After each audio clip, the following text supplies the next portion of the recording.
Sarah Martinez never expected her biggest battle would happen at a coffee shop in downtown San Diego, thousands of miles away from the dusty roads of Afghanistan, where she earned her scars. She thought the hardest part was behind her, surviving the IED blast that nearly took her life, enduring 37 surgeries to rebuild her face and hands, learning to walk again with prosthetic legs. But nothing prepared her for the cruelty of strangers who saw her scars as something to mock rather than honor. What those cruel voices didn't know was that 12 of America's most elite warriors were about to show them exactly what happens when you disrespect someone who bled for their freedom. This is the true story of how a chance encounter at a coffee shop became a viral moment that reminded the world what real heroism looks like, and why you should never underestimate the brotherhood that exists among those who've served. Sarah Martinez pushed through the glass doors of Brew Haven, her favorite coffee shop near the San Diego waterfront. The morning sun caught the raised scars that traced delicate patterns across the left side of her face, a roadmap of survival that told a story most people would never fully understand. She moved with practiced grace despite her prosthetic legs, her gait so natural that most people never noticed unless they looked closely. At 28, Sarah had already lived several lifetimes. 3 years ago, she was Staff Sergeant Martinez, leading a convoy through the treacherous roads outside Kabul. Today, she was simply trying to enjoy a vanilla latte before her physical therapy appointment. The transformation hadn't been easy, but she'd fought for every small victory, every moment of normalcy she could reclaim. The coffee shop buzzed with its usual Tuesday morning energy. Business professionals typed frantically on laptops while college students huddled over textbooks. Sarah approached the counter, her purse strap carefully positioned to hide the scars that extended down her right arm. She learned these small adaptations not out of shame, but to avoid the stares and inevitable questions that sometimes followed. "The usual, Sarah?" asked Mike, the barista who'd been serving her for the past 8 months. His smile was genuine, the kind that never lingered too long on her scars or asked intrusive questions about her service. These small acts of normalcy meant more to her than most people realized. "You know it," she replied, matching his smile. "And maybe with those blueberry muffins if they're fresh." As Mike prepared her order, Sarah noticed a group of 4 young women at a corner table. They appeared to be in their early 20s, probably college students from the nearby university. One had her phone out, clearly taking photos of something. Sarah didn't think much of it initially. Everyone seemed to document every moment of their lives these days. She collected her coffee and muffined, finding an empty table by the window where she could watch the boats in the harbor. This view never got old. After months of staring at hospital ceilings and rehabilitation center walls, she treasured any glimpse of the open water. It reminded her of freedom, of the life she was rebuilding piece by piece. Sarah had just settled into her chair when she heard the giggling. At first, it was just background noise, but something about the tone made her look up. The group of women was huddled around a phone, their shoulders shaking with barely contained laughter.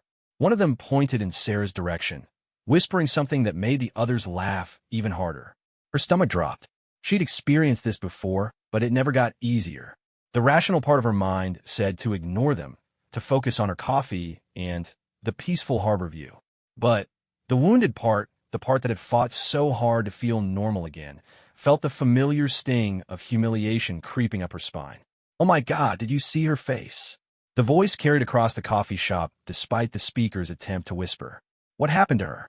It looks like she got attacked by a bear or something." Sarah's hand instinctively moved to her cheek, fingers tracing the raised lines that the plastic surgeons had worked so hard to minimize. These scars represented her survival, her strength, the fact that she'd refused to give up even when the doctors weren't sure she'd make it through the night. But to these strangers, they were apparently entertainment. "And look at the way she walks," another voice chimed in. "So weird. Is she drunk or something?" The words hit like physical blows. Sarah's prosthetics were state-of-the-art, the result of months of training and adjustment. She'd worked with the best prosthetists in the country to achieve the natural gait she now possessed. To hear it mocked so casually felt like a betrayal of all that hard work, all those painful hours learning to walk again. The group's laughter grew louder, apparently emboldened by their perceived anonymity. Sarah could see other customers beginning to notice the disturbance, some looking uncomfortable but unsure how to intervene. She considered leaving, gathering her dignity, and walking away as she'd done before. But something about today felt different. Maybe it was the beautiful morning, the sense of peace she felt just moments before, or simply the accumulated weight of too many similar encounters. Should we ask her what happened? The question came from a blonde woman who looked barely old enough to be in college. I bet she's got some crazy story. Maybe she was in a car accident or something. Or maybe she's just naturally ugly, her friend replied, triggering another round of laughter. The coffee shop had grown quieter, other patrons clearly aware that something unpleasant was unfolding, but uncertain how to respond. Sarah felt every eye in the place, some sympathetic, others merely curious about the drama playing out. Her face burned, but not from embarrassment, from anger. Pure, righteous anger at the casual cruelty of people who'd never sacrificed anything more significant than their weekend plans. She thought about the men and women she'd served with, many of whom carried their own invisible and visible scars. She thought about Tommy Rodriguez, who'd lost both arms in the same blast that had injured her, and how he'd learned to paint holding brushes in his teeth. She thought about Captain Williams, whose traumatic brain injury left him struggling with words, but who volunteered at the VA hospital every weekend, helping other veterans navigate their recovery. These people had no idea what real struggle looked like. They'd never had to choose between saving a fellow soldier or saving themselves. They'd never had to learn to walk again, to eat again, to face the mirror, and find the strength to keep going when everything seemed impossible. "I'm going to get a picture with her," the blonde declared, starting to stand up. "This'll get so many likes on Instagram. Hashtag weird, hashtag scary, hashtag what hell." That was the moment Sarah's restraint finally cracked. Not because of the proposed photo. She'd endured worse invasions of privacy during her recovery. But because of the hashtags, the casual reduction of her trauma to social media fodder. The idea that her pain, her survival, her entire journey could be summarized in a few cruel words designed to generate likes and laughs. She stood up, her movements smooth and deliberate despite the adrenaline coursing through her system. The coffee shop fell silent as she approached the table where the four women sat, their laughter dying as they realized their target was approaching. "Excuse me," Sarah said, her voice calm, but carrying the unmistakable authority of someone accustomed to command. "I couldn't help but overhear your conversation." The women exchanged nervous glances, suddenly aware that their whispered comments hadn't been as discreet as they'd imagined. The blonde, who'd been so eager for a photo moment before, now seemed to shrink in her chair. "We weren't talking about you," one of them said quickly, though her flushed face suggested otherwise. Sarah's smile was patient, the kind she'd perfected when dealing with difficult situations during her military service. "I'm Staff Sergeant Sarah Martinez, United States Army. These scars you've been discussing came from an improvised explosive device that detonated under my convoy in Afghanistan 3 years ago. The blast killed 2 of my fellow soldiers and left me with injuries that required 37 surgeries to repair." The table had gone completely quiet. Around the coffee shop, other patrons had stopped their conversations to listen, sensing the gravity of the moment. "The way I walk, which you found so amusing, is because I'm learning to use prosthetic legs after mine were damaged beyond repair. It took me 8 months to achieve this level of mobility, working with physical therapists for 6 hours a day. I'm quite proud of how far I've come." One of the women looked like she might cry, but Sarah wasn't finished. "I served 2 tours in Afghanistan, helping to build schools and hospitals for children who'd never had access to education or medical care. I've been shot at, mortared, and obviously blown up. But I've never encountered anything quite as ugly as the casual cruelty I've witnessed here today." The silence stretched on, broken only by the distant sound of milk being steamed at the counter. Sarah could see Mike watching the interaction, his expression a mixture of admiration and concern. Other customers had stopped pretending not to listen, their faces reflecting varying degrees of shame, anger, and respect. "I don't expect an apology," Sarah continued, her voice never rising above conversational level.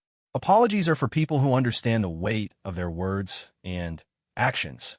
What I hope is that someday you'll develop the empathy to recognize that everyone you encounter is fighting battles you know nothing about. Some of us just have the scars to prove it." She turned to walk away, but stopped when one of the women found her voice. "Wait," the brunette called out, tears streaming down her face. "We're sorry. We're really, really sorry. We didn't know."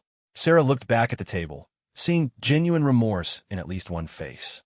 You didn't need to know my story to treat me with basic human decency. That's what disappoints me most. As she collected her coffee and, muffined, preparing to leave the now silent coffee shop, Sarah noticed a man at a corner table she hadn't seen before. He was probably in his 30s with a short haircut and bearing that suggested military service. Their eyes met briefly, and she saw something there: recognition, respect, and barely contained anger at what he'd witnessed.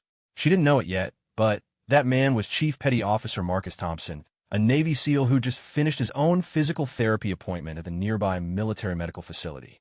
What she also didn't know was that he wasn't alone. Scattered throughout the coffee shop, hidden in plain sight among the civilian customers, were 11 other members of his team, all in civilian clothes, all having witnessed the entire exchange. They'd been planning to grab coffee before their training exercise, a routine stop that had turned into something much more significant. As Sarah walked toward the door, her dignity intact despite the cruel encounter, Marcus made a decision that would change everything. He pulled out his phone and sent a quick text to his team leader. "We need to have a conversation with these ladies now."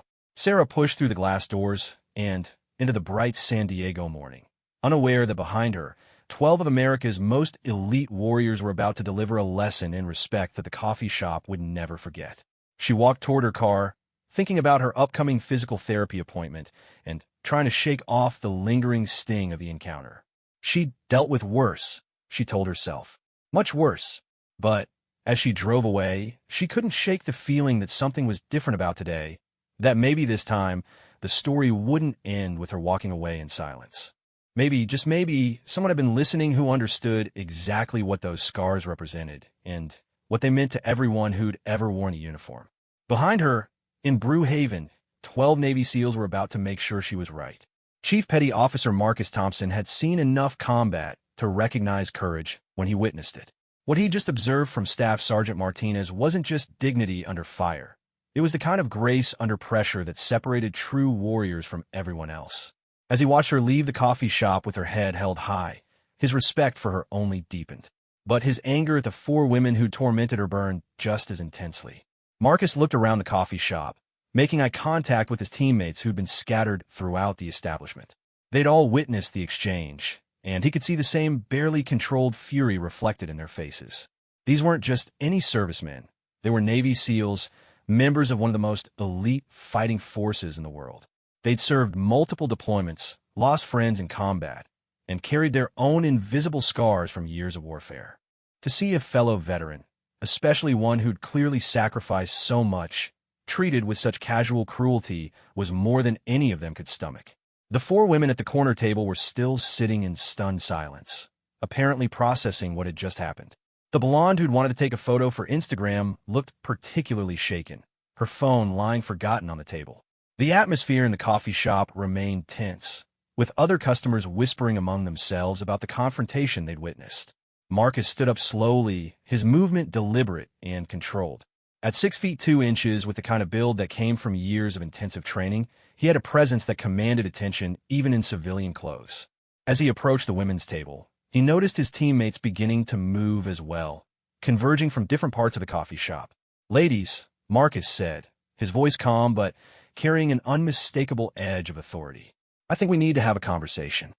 The women looked up, confusion evident on their faces. They were clearly wondering who this stranger was and why he felt entitled to interrupt their already disrupted morning. The brunette who'd apologized to Sarah seemed to sense that something significant was about to happen, her eyes darting nervously between Marcus and the other men who were now standing around their table. "I'm sorry," the blonde said, attempting to regain some composure. "Do we know you?" Marcus smiled, but there was no warmth in it. "Not yet, but I know you. I know exactly who you are." He paused, letting his words sink in. "You're the kind of people who mock a war hero while she's trying to enjoy a cup of coffee. You're the kind of people who think someone's trauma is entertainment for your social media accounts." By now, 11 other men had formed a loose circle around the table. They ranged in age from mid-20s to early 40s, all carrying themselves with the unmistakable bearing of professional warriors. The coffee shop had gone completely silent. Every conversation stopped as customers realized something extraordinary was unfolding. My name is Chief Petty Officer Marcus Thompson, he continued, his voice carrying throughout the quiet establishment. These are my teammates. We're all members of SEAL Team 7, United States Navy. The impact of his words was immediate. The four women's faces went pale as they began to understand the gravity of their situation. Around the coffee shop, other customers leaned forward, suddenly, very interested in what was about to unfold. Petty Officer First Class Jake Morrison stepped forward, his Irish accent adding a distinctive edge to his words. The woman you were just mocking? Staff Sergeant Martinez? She's what we call a hero. She put her life on the line for people like you, people who apparently don't deserve her sacrifice. Another SEAL, Senior Chief David Kim, joined the conversation. His calm demeanor made his words even more impactful. We've been sitting here for the past 20 minutes, listening to you reduce a veteran's service and sacrifice to entertainment. We've heard you mock her appearance, her mobility, her very existence. And I have to tell you, ladies, we're not impressed. The blonde woman, who'd been so eager to take photos earlier, now looked like she wanted to disappear entirely. We didn't know, she whispered. We didn't know she was a veteran. You didn't need to know, replied Lieutenant Commander Michael Rodriguez, the team's senior officer.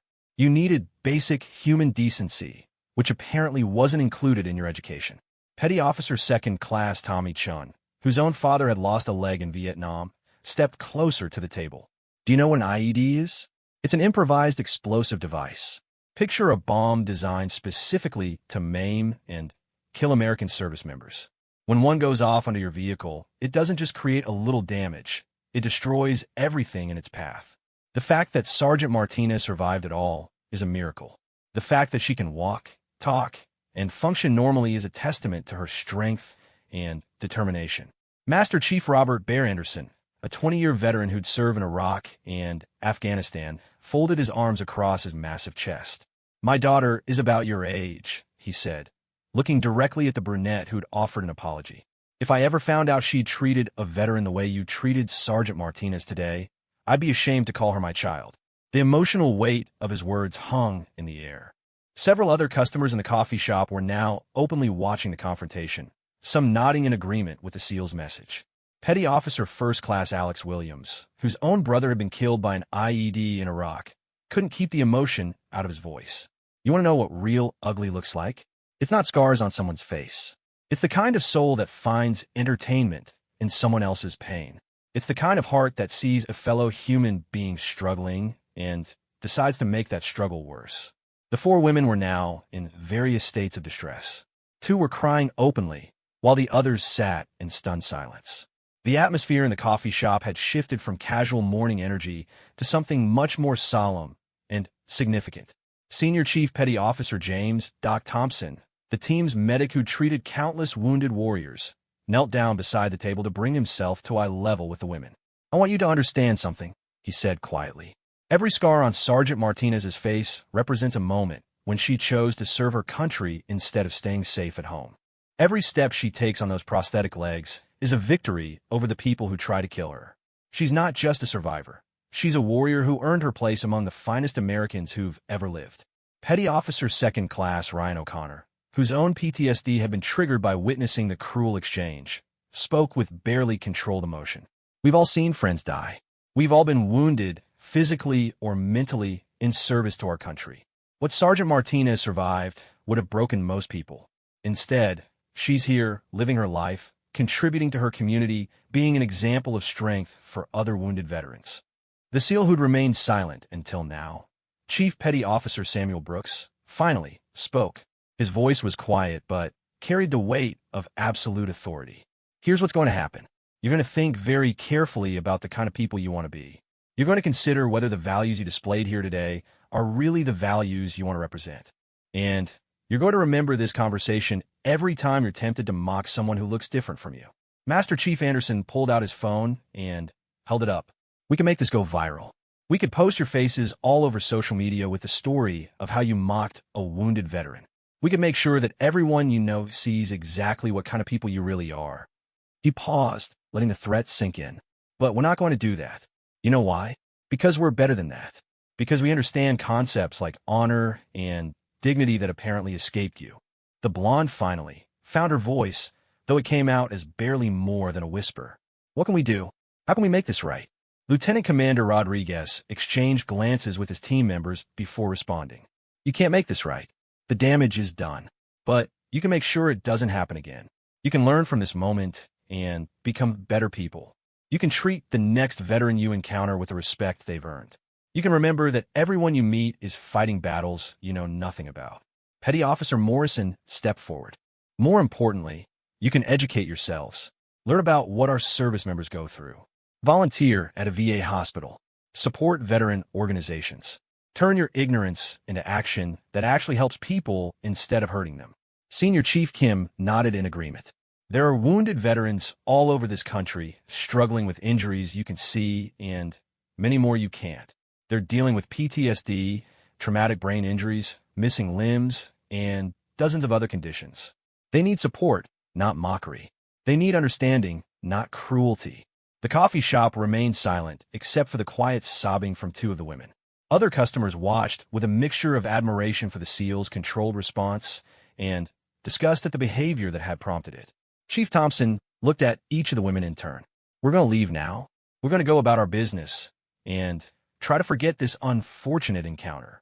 But if we ever hear about you treating another veteran or anyone else the way you treated Sergeant Martinez today, this conversation will seem pleasant by comparison.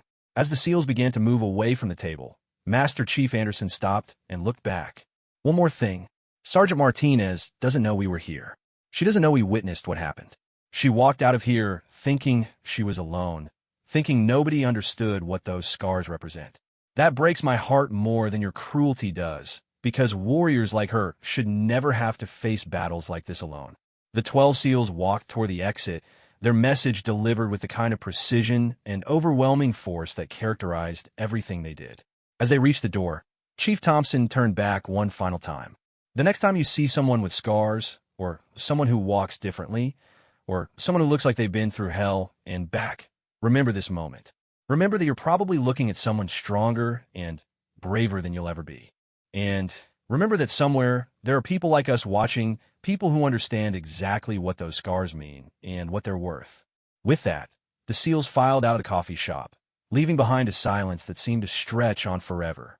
The four women sat in stunned contemplation of what had just happened, while other customers slowly began to resume their conversations in hushed, respectful tones. Mike, the barista who'd served Sarah so many times, looked at the women's table with undisguised contempt. You ladies might want to consider finding a different coffee shop, he said quietly. This one doesn't seem like the right fit for you anymore. Outside, the SEALs regrouped on the sidewalk, their anger slowly giving way to a different kind of determination. They delivered their message, but somehow it didn't feel like enough. Sergeant Martinez had walked away thinking she was alone, and that knowledge sat heavily on all their hearts. That can't be how this story ends, Chief Thompson said to his team members. She deserves better than that. Little did they know, their story with Staff Sergeant Sarah Martinez was just beginning. Chief Petty Officer Marcus Thompson couldn't shake the image of Sarah Martinez walking out of that coffee shop with her dignity intact, but her spirit clearly wounded. As his team gathered on the sidewalk outside Brew Haven, he knew they all felt the same nagging sense that their job wasn't finished. Confronting the women who'd mocked her had been satisfying, but it didn't address the larger problem. A decorated veteran had been humiliated and had no idea that anyone understood or cared about what she'd endured. This doesn't feel right, said Petty Officer First Class Jake Morrison, voicing what they were all thinking. She walked out of there alone, thinking nobody gave a damn about what happened. Master Chief Robert Anderson nodded grimly. In all our deployments, we never left a warrior behind. I'm not comfortable starting now. Lieutenant Commander Michael Rodriguez, the team's commanding officer, made the decision that would change everything. We find her. We let her know she's not alone. We show her that some people still understand what service and sacrifice mean. The only problem was they had no idea how to locate one Army veteran in a city of over 1 million people. They knew her name was Sarah Martinez and that she was a staff sergeant, but that wasn't much to go on. They knew she was undergoing physical therapy, which suggested she was probably receiving care at the San Diego VA Medical Center, but privacy laws would prevent them from simply asking for her information. Anyone got connections at the VA? Asked Senior Chief David Kim. Petty Officer Second Class Tommy Chun raised his hand. My uncle works in the prosthetics department there. He might be able to help, but we have to be careful about how we approach this. Chief Thompson pulled out his phone and started making calls. His first was to Commander Sarah Walsh, a Navy chaplain he'd known for years who worked closely with wounded veterans. If anyone would understand their mission and be able to help them navigate the ethical and legal complexities of finding Sarah, it would be her. Marcus.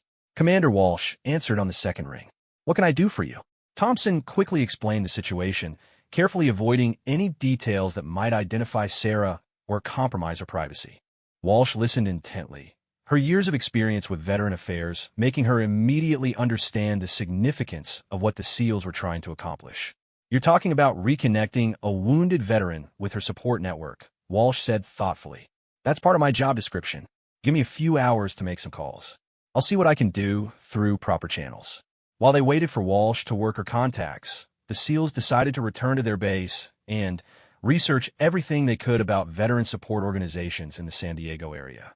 If they couldn't find Sarah directly, perhaps they could find people who knew her or worked with her. Back at Naval Amphibious Base Coronado, the team set up what they jokingly called their intelligence operation. Using the computers in their team room, they began systematically researching wounded veteran support groups, physical therapy centers, and community organizations that serve former service members. Petty Officer First Class Alex Williams, whose skills as a communications specialist made him the team's unofficial technology expert, took the lead on the digital search. If she's as involved in the veteran community as she seems to be, she'll have left some kind of digital footprint. Social media posts, newspaper articles, volunteer work, something. Master Chief Anderson contacted his own network of retired SEALs who'd remained in the San Diego area. Many of them worked with veteran organizations or had connections in the VA system. If Sarah was active in the veteran community, someone would know her. The breakthrough came from an unexpected source. Senior Chief Petty Officer James Doc Thompson remembered that the barista at the coffee shop had known Sarah by name and seemed familiar with her usual order. That suggested she was a regular customer, which meant she probably lived or worked nearby. We should go back and talk to the barista, Doc suggested. He clearly cares about her, and he witnessed what happened.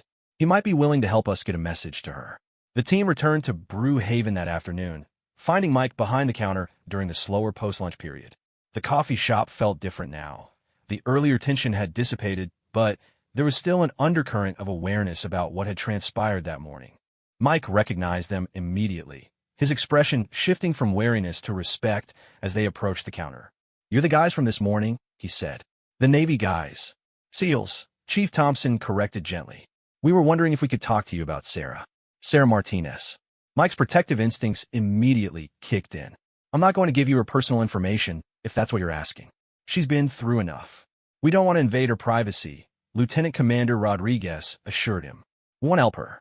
We want her to know that what happened this morning wasn't acceptable, and that there are people who understand what her service means." The sincerity in Rodriguez's voice seemed to convince Mike that their intentions were genuine. "She's a good person," he said quietly. "She comes in here 3 times a week, always polite, always tips well. She never complains, never causes problems. What those women did to her." He shook his head in disgust. "We took care of those women," Morrison said with satisfaction. "But that's not enough. Sarah left here thinking she was alone, thinking nobody understood what she's been through. We can't let that stand." Mike studied their faces for a long moment, clearly wrestling with his desire to protect Sarah's privacy and his understanding that these men genuinely wanted to help. Finally, he made his decision. "I can't give you her personal information," he said slowly, "but I can tell you that she volunteers at the VA hospital on Wednesday evenings. There's a support group for wounded veterans that meets in the community room. If you happen to be in the area around 7 o'clock tomorrow night." Chief Thompson smiled for the first time that day. "We might just happen to be in the area." The next evening, all 12 SEALs found themselves at the San Diego VA Medical Center, dressed in their military uniforms rather than civilian clothes. They decided that if they were going to approach Sarah, they wanted her to see immediately who they were and what they represented. The community room was easy to find, and through the glass doors they could see about 20 people seated in a circle. Men and women of various ages, some showing visible signs of their service-connected injuries, others carrying invisible wounds that were no less real or significant. And there, leading the discussion with quiet authority and obvious compassion, was Staff Sergeant Sarah Martinez. She looked different than she had in the coffee shop, more relaxed, more in her element. Her scars were just as visible, but Here they seemed less like something to hide and more like badges of honor among people who understood their significance. Her prosthetic legs were clearly visible as she moved around the room, checking on participants and facilitating their discussion. "That's her," whispered Petty Officer Chun unnecessarily. They all recognized her, not just from the coffee shop, but from something deeper, the unmistakable bearing of a warrior who'd found her purpose in service to others. The meeting was clearly winding down, with participants beginning to gather their belongings and say their goodbyes. The SEALs positioned themselves in the hallway outside the community room, waiting respectfully for the session to end. When Sarah finally emerged, she nearly walked into Chief Thompson, who'd stationed himself near the door. She looked up in surprise, taking in his Navy uniform and the serious expressions of the 11 other SEALs arrayed behind him. "Ma'am," Thompson said formally, coming to attention. "Staff Sergeant Martinez?" Sarah's military training kicked in automatically. Despite her surprise, she straightened her posture and met his gaze directly. "Yes, Chief. How can I help you?" "We were at Brew Haven yesterday morning," Thompson said simply. "We saw what happened." The color drained from Sarah's face as she realized what he was telling her. She thought she was alone during that humiliating encounter, that no one had witnessed her moment of vulnerability. The idea that these elite warriors had seen her at her lowest point was almost overwhelming. "We want you to know," Lieutenant Commander Rodriguez stepped forward, "that what those women did was unacceptable. We want you to know that there are people who understand exactly what your scars represent and what they mean to everyone who's ever worn the uniform." Sarah looked from face to face, seeing genuine respect and understanding in the eyes of men she'd never met but who clearly understood her better than most people ever would. "You didn't have to come here," she said quietly. "You don't even know me." "We know enough," Master Chief Anderson replied. "We know you served with honor. We know you paid a price that most Americans will never understand. We know you're continuing to serve, even after everything you've been through." He gestured toward the community room. "We know you're using your experience to help other veterans who are fighting their own battles." Petty Officer Morrison stepped forward. "We also know that you walked out of that coffee shop thinking you were alone. We couldn't let that stand." Sarah felt tears forming in her eyes, not from sadness, but from the overwhelming relief of being understood by people who truly got it. "What did you do?" she asked, somehow knowing that the story didn't end with her walking away. The SEALs exchanged glances, and Chief Thompson smiled grimly. "We had a conversation with those ladies. A very educational conversation about respect and service and what real courage looks like. We made sure they understood that mocking a veteran is unacceptable," Senior Chief Kim added. "We made sure they knew that there are consequences for that kind of behavior." Sarah wiped away a tear that had escaped despite her best efforts to maintain her composure. "You didn't have to do that for me." "Yes, we did," Doc Thompson said firmly. "We absolutely did. No veteran should have to face that kind of treatment alone. No warrior should have to carry that burden by themselves." Petty Officer Williams, whose own struggles with PTSD had given him deep empathy for wounded veterans, stepped closer. "What you experienced yesterday morning wasn't just an attack on you personally. It was an attack on everything we represent, everything we've fought for. When someone mocks your service, they mock all our service." Sarah nodded, understanding the broader implications of what he was saying. "Thank you," she said simply. "Thank you for seeing me, for understanding, for caring enough to find me." "There's more," Chief Thompson said. "We've been thinking about this situation, and we realize it's bigger than just one incident at one coffee shop. There are wounded veterans all over this country dealing with similar treatment. People who don't understand what service means, who see scars and disabilities as something to mock rather than respect." Lieutenant Commander Rodriguez pulled out his phone and showed Sarah a video that was already starting to go viral. It showed the 4 women from the coffee shop, now speaking to a local news reporter about their encounter with the SEALs and their newfound understanding of veteran issues. "They came forward voluntarily," Rodriguez explained. "They wanted to apologize publicly and use their mistake as a teaching moment for others. They're now volunteering at the VA and have started a campaign to educate college students about veteran issues." Sarah watched the video with amazement. The same women who'd mocked her so cruelly the day before were now speaking passionately about the need to support and respect veterans. Their transformation seemed genuine, born from the powerful lesson the SEALs had delivered. "But that's still not enough," Master Chief Anderson said. We want to make sure your story is heard. We want to make sure other veterans know they're not alone when they face this kind of treatment. We want to turn yesterday's ugliness into something positive that can help prevent similar incidents in the future. Sarah looked around at the 12 faces surrounding her, each one reflecting the same determination and respect. These men had sought her out not for personal gain or recognition, but because they couldn't stand the thought of a fellow warrior feeling alone and unsupported. "What did you have in mind?" she asked. Chief Thompson smiled. "We were thinking about a story that goes viral for all the right reasons. A story about what real service looks like, what real courage means, and why every veteran deserves our respect and support." As Sarah considered their proposal, surrounded by warriors who understood her sacrifice and valued her service, she felt something she hadn't experienced since her injury: the full support of her military family. The SEALs had reminded her that she was never truly alone, that somewhere there were always people who understood what the uniform meant and what sacrifices it represented. The coffee shop incident had been cruel and demoralizing, but it was about to become the catalyst for something much larger and more important than any of them could have imagined. Sarah Martinez had never imagined that her worst moment of public humiliation would become the foundation for something that could help thousands of veterans across the country. As she sat in the conference room at Naval Amphibious Base Coronado, surrounded by 12 Navy SEALs who become unlikely allies in less than 24 hours, she began to understand the scope of what they were proposing. Lieutenant Commander Rodriguez had connections with several media outlets, including a veteran affairs correspondent at CNN who specialized in stories about military personnel transitioning to civilian life. More importantly, he had a relationship with Marcus Allen, a former Army Ranger who'd built a massive social media following by sharing authentic stories about veteran experiences. "Marcus has over 2 million followers across all platforms," Rodriguez explained to Sarah. "His reach extends far beyond the military community. When he shares a story, it gets seen by civilians who might never otherwise think about veteran issues." The plan they developed was elegantly simple.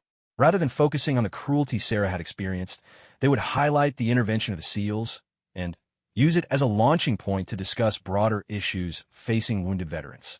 Sarah would tell her story, not as a victim, but as a warrior who'd continued serving her community despite facing ignorance and prejudice.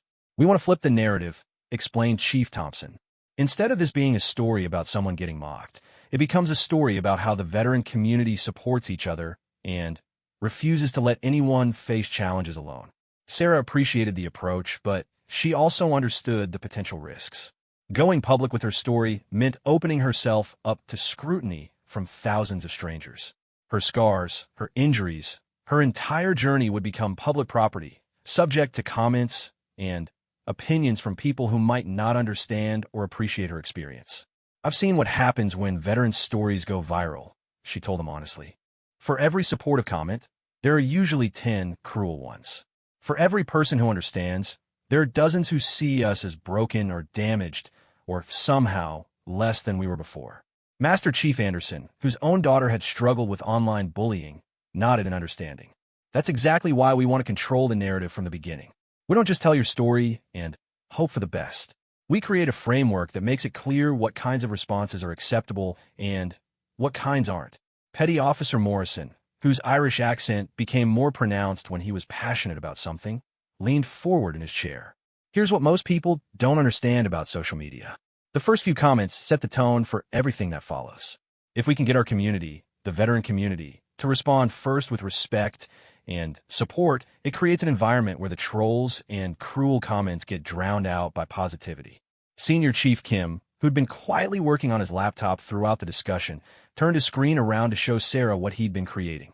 It was a comprehensive social media strategy that would launch the story simultaneously across multiple platforms, each with its own targeted messaging and audience. "We start with Marcus Allen's channels because his audience already understands veteran issues," Kim explained. "Then, we push it through military-specific social media groups, veteran organizations, and wounded warrior support networks. By the time it hits mainstream social media, it's already been framed by people who understand and respect military service." The strategy was impressive in its thoroughness, but Sarah still had concerns. What if this backfires? What if instead of helping veterans, it just exposes more of us to the kind of treatment I experienced at the coffee shop? Doc Thompson, whose medical training had given him insight into the psychological aspects of trauma recovery, addressed her concerns directly. There's always risk in sharing your story publicly, but there's also incredible power in it. Right now, there are thousands of wounded veterans who feel alone, who think they're the only ones dealing with stares and comments and ignorance. Your story could show them they're not alone. Petty Officer Chen pulled up statistics on his phone. The VA estimates that there are over 150,000 veterans living with service-connected disabilities in California alone. Nationwide, the number is close to 4 million. Most of them have faced some form of discrimination or ignorance related to their injuries. Your story could reach people who desperately need to know that their service matters and that there are people who understand what they've been through. Sarah felt the weight of responsibility settling on her shoulders. This wasn't just about her anymore. It was about representing every veteran who'd faced similar treatment, every wounded warrior who'd been made to feel less than whole by people who'd never sacrificed anything for their country. If we do this, she said slowly, we do it right. We don't just tell the story of what happened at the coffee shop. We talk about the broader issues. We discuss the challenges wounded veterans face, the support systems that exist, the ways civilian communities can do better. Lieutenant Commander Rodriguez smiled. That's exactly what we had in mind. Over the next several hours, they crafted Sarah's story with a precision and attention to detail that characterized everything the SEALs did. Every word was chosen carefully, every detail included for maximum impact. They filmed a video of Sarah speaking directly to the camera, her scars visible, but not the focus, her strength and dignity shining through every word. The video began with Sarah introducing herself not as a victim, but as a veteran who'd served with pride and continued to serve her community through her volunteer work with wounded warriors. She described the coffee shop incident matter-of-factly, without self-pity or anger, focusing instead on how it represented a broader lack of understanding about veteran issues. Then, the SEALs made their appearance in the video, explaining why they'd felt compelled to intervene and why they'd sought Sarah out afterward. Their message was clear. Veterans don't abandon each other, and the military community has a responsibility to ensure that wounded warriors never face their challenges alone. But the most powerful part of the video came when Sarah shifted from talking about her own experience to addressing other veterans who might be watching. Her voice carried the authority of someone who'd been through hell and emerged stronger, and her words had the ring of absolute truth. To every veteran watching this who has scars, visible or invisible, who has faced ignorance or prejudice because of their service-connected injuries, you are not alone, she said, looking directly into the camera. Your scars tell a story of courage and sacrifice that most people will never understand. Your service matters. Your sacrifice has meaning. And there are people who see you not as damaged or broken, but as heroes who paid a price for freedom that others take for granted. The video concluded with information about veteran support organizations, crisis hotlines, and resources for both veterans and civilians who wanted to better understand military service and sacrifice. Marcus Allen was the first to share the video, adding his own commentary about the importance of supporting wounded veterans and the responsibility of the civilian community to treat service members with the respect they'd earned. Within hours, it had been shared by dozens of veteran organizations, military support groups, and active duty service members. The response was immediate and overwhelming. Comments poured in from veterans across the country, sharing their own experiences with discrimination and ignorance, but also expressing gratitude for Sarah's courage in speaking out. Active duty military personnel shared the video with messages of support and respect. Gold Star families, those who'd lost service members in combat, thanked Sarah for representing the sacrifices made by all military families. But perhaps most importantly, the video reached civilians who'd never thought deeply about veteran issues. Teachers shared it with their students as a lesson about respect and sacrifice. Employers shared it as training material for working with veteran employees. Community leaders used it as a starting point for discussions about how to better support veterans in their areas. The four women from the coffee shop, who'd already begun their own journey of education and service, became unexpected allies in spreading Sarah's message. They created their own video response, apologizing not just to Sarah, but to all veterans for their ignorance, and encouraging other young people to educate themselves about military service and sacrifice. Within a week, Sarah's story had been viewed over 5 million times across all platforms. Major news networks picked up the story, interviewing Sarah and several of the SEALs about veteran issues and community support. The hashtag Scars of Service became a rallying cry for veterans to share their own stories and for civilians to show their support. But the real impact went far beyond social media metrics.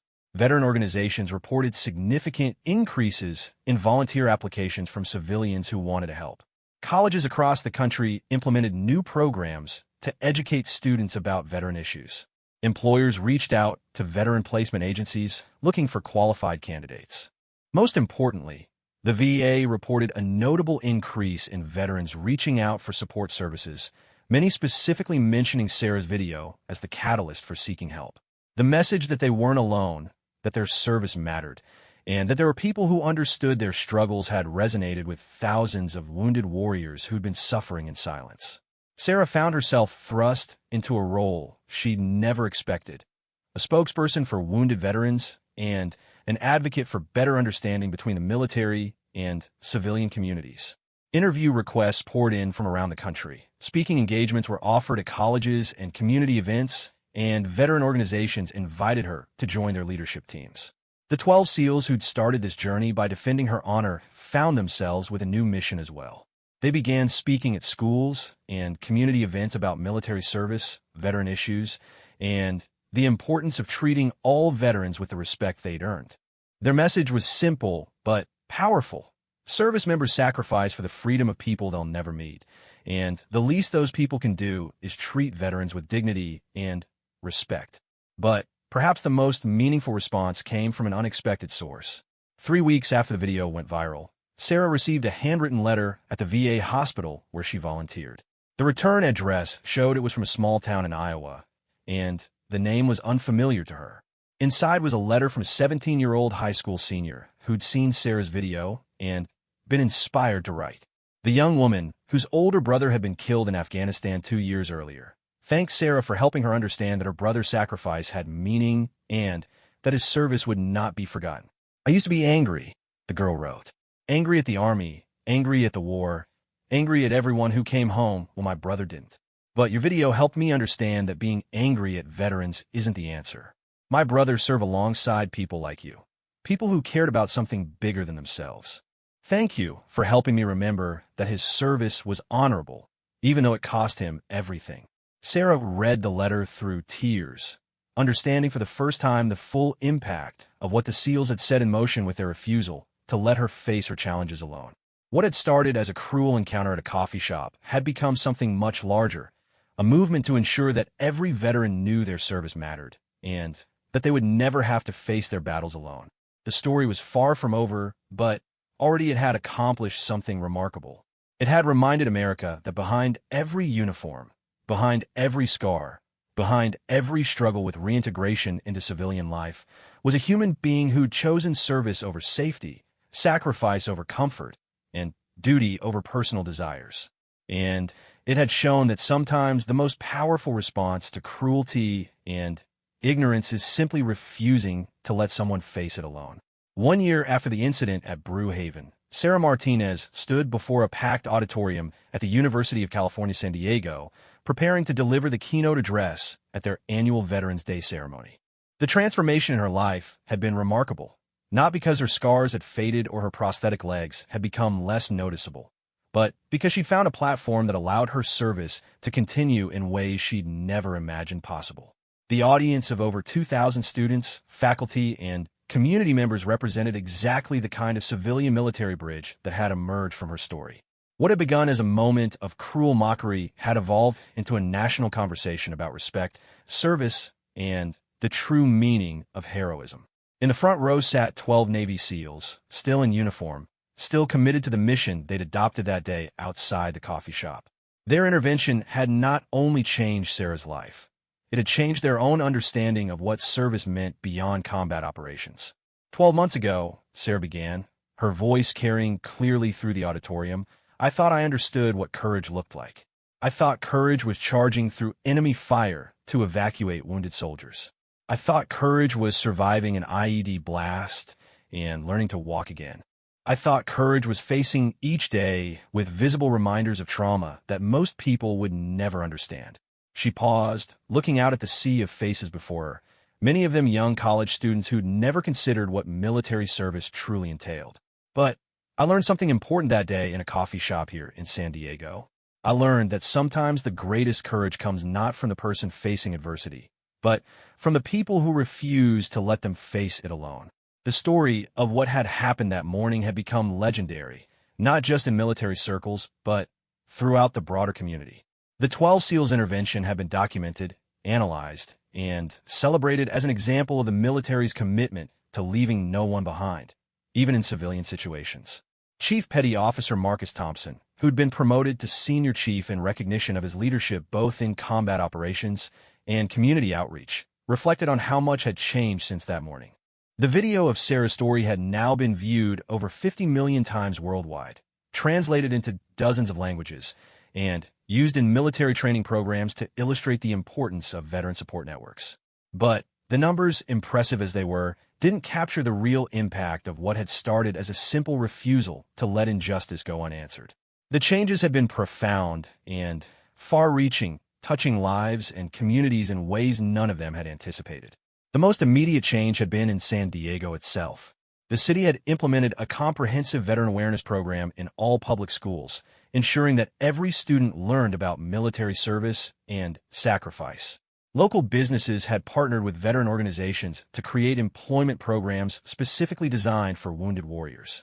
The coffee shop where it all began had become an unofficial gathering place for veterans and their supporters, with Mike the barista serving as an unofficial coordinator for veteran meetups and support activities. The 4 college students whose cruel comments had triggered the entire sequence of events had become some of the most effective advocates for veteran awareness on college campuses. Their transformation from ignorant mockers to passionate advocates had been documented in its own viral video, showing how education and empathy could overcome prejudice and cruelty. Jennifer Walsh, the blonde who'd wanted to take Instagram photos of Sarah's scars, now ran a nonprofit organization that provided support and resources for families of wounded veterans. Her organization had placed over 300 veterans in meaningful employment and had helped countless families navigate the complex world of VA benefits and medical care. The shame I felt that day changed my life completely, Jennifer had said in a recent interview. Those SEALs didn't just educate me about veteran issues. They showed me what real accountability looks like. They show me that ignorance isn't an excuse when the consequences affect people who've sacrificed for our freedom. The impact had extended far beyond San Diego. Military installations across the country had adopted similar outreach programs, connecting service members with local communities in ways that promoted understanding and support. The concept of civilian-military bridges had become a formal part of military-community relations, with programs designed to educate civilians about military service while helping veterans integrate more effectively into civilian communities. Sarah's role had evolved as well. No longer just a wounded veteran struggling with reintegration, she'd become a national spokesperson for wounded warrior issues and a powerful advocate for veteran-civilian understanding. Her foundation, Scars of Service, had raised over $10 million for veteran support programs and had helped thousands of wounded warriors access resources and support they might not have found otherwise. But perhaps most importantly, her story had given other veterans permission to speak up about their own experiences with discrimination and ignorance. The hashtag Scars of Service had become a platform for veterans to share their stories, creating a virtual community of support that spanned the entire country.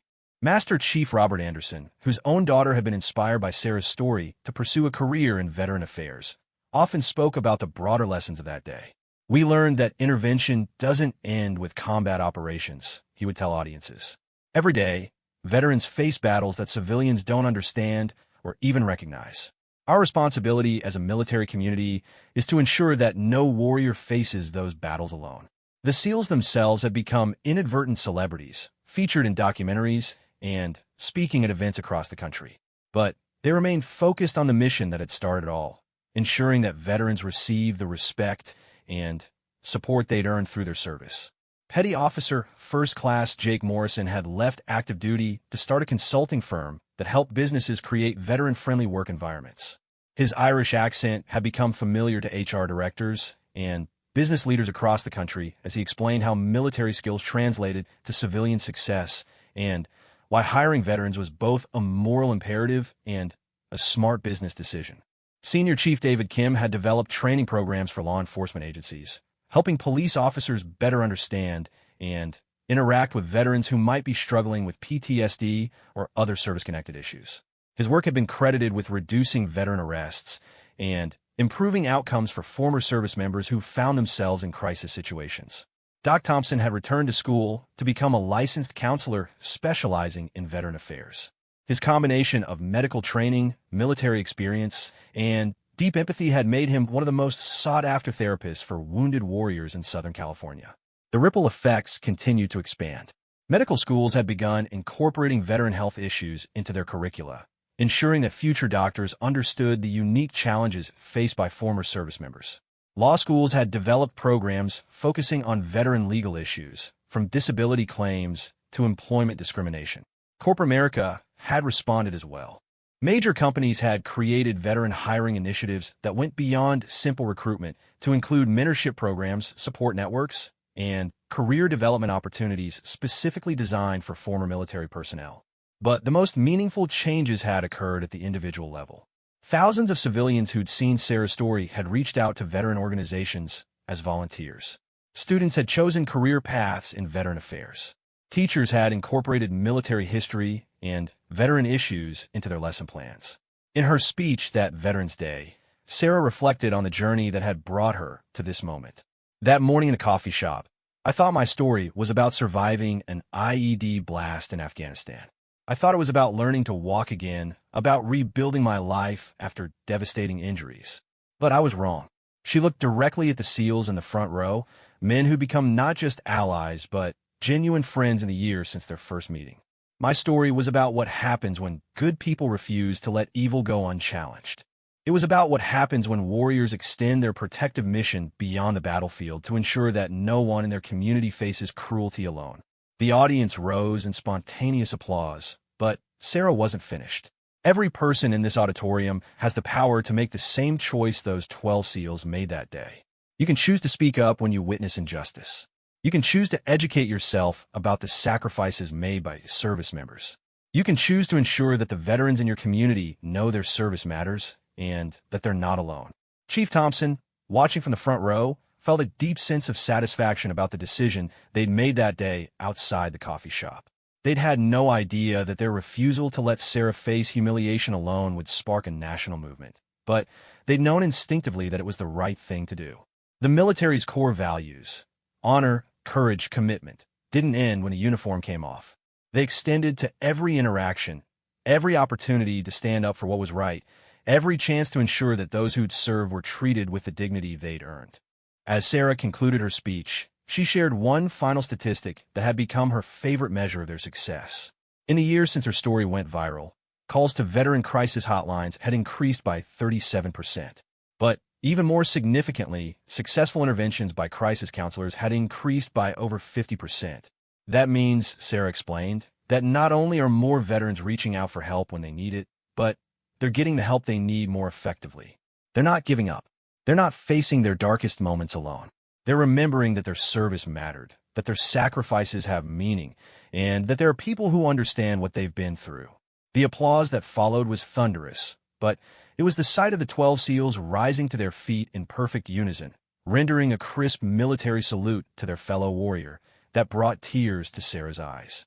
After the ceremony, as the auditorium slowly emptied, Sarah found herself surrounded by the men who'd changed her life simply by refusing to let her face cruelty alone. They'd all aged in the past year. Gray had appeared in several heads of hair. New lines marked faces that had seen too much combat. But their commitment to each other and to the broader veteran community remained as strong as ever.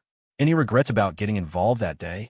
Sarah asked Chief Thompson as they walked out of the auditorium together. Thompson smiled, the same genuine expression that had convinced her to trust these strangers a year earlier. The only regret I have is that it took so long for us to find you. No veteran should have to face what you faced that morning. But I'm proud that when we saw it happening, we didn't just walk away. As they emerged into the San Diego sunshine, Sarah reflected on how much her life had changed since that humiliating morning at Brewhaven. The scars on her face were the same, her prosthetic legs unchanged, her memories of Afghanistan and the IED blast just as vivid. But everything else had been transformed by the simple act of 12 warriors who refused to let her stand alone. The coffee shop incident had lasted less than 20 minutes. The SEALs' intervention had taken perhaps 30 minutes of their time. But the ripple effects would continue for generations, touching lives they'd never meet in ways they'd never fully understand.